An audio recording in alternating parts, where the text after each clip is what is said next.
Share market में ये किसी नीति के ऊपर शेयर मार्केट नहीं चलता है। शेयर मार्केट जो है वहां पर फॉरेन इन्वेस्टमेंट कितना आ रहा है, हमारा डोमेस्टिक इन्वेस्टमेंट क्या आ रहा है, क्या आगे के क्या ग्रोथ की क्या संभावनाएं हैं उसके बारे में है।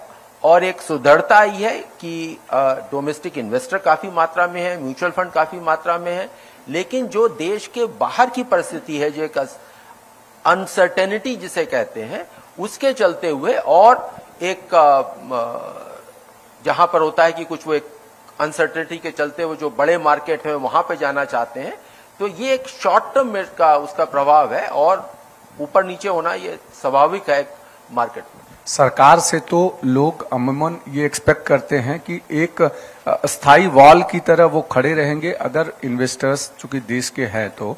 चूंकि ये मुंबई में है इसलिए ये सवाल था कि चूंकि पिछले एक महीने से लगातार लाखों करोड़ रुपए मुंबई में जिस तरीके से इन्वेस्टर से गए हैं, तो गवर्नमेंट इसके लिए भी कुछ तरीके के जो शॉर्ट टर्म प्रयास या लॉन्ग टर्म प्रयास कर रही है ताकि इस तरीके की चीजों को अगर बाहरी दुनिया में अगर कोई दिक्कत हो रही है तो भी देश का शेयर मार्केट सुरक्षित रहे या दिक्कत ना हो, इसको लेकर।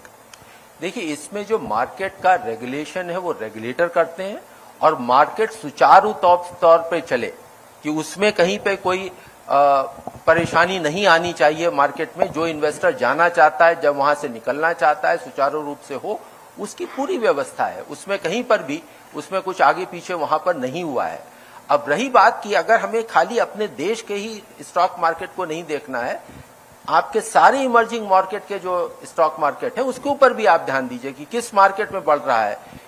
पहले यह था कि अगर जो विकसित देश के मार्केट थे वो नीचे जाते थे तो भारत का मार्केट भी नीचे जाता था, ऊपर जाता था।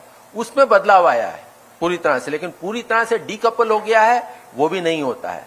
तो ये एक मार्केट बेस्ड है कि जहां पर भारत सरकार को या किसी भी सरकार को कब जरूरत पड़ती है कि वो मार्केट में कहीं कुछ करे जहां पर कोई मार्केट फेल्योर हो। यहां पर कोई मार्केट फेल्योर की बात नहीं है, मार्केट सुचारू रूप से चल रहा है और उसमें कोई परेशानी की बात नहीं है।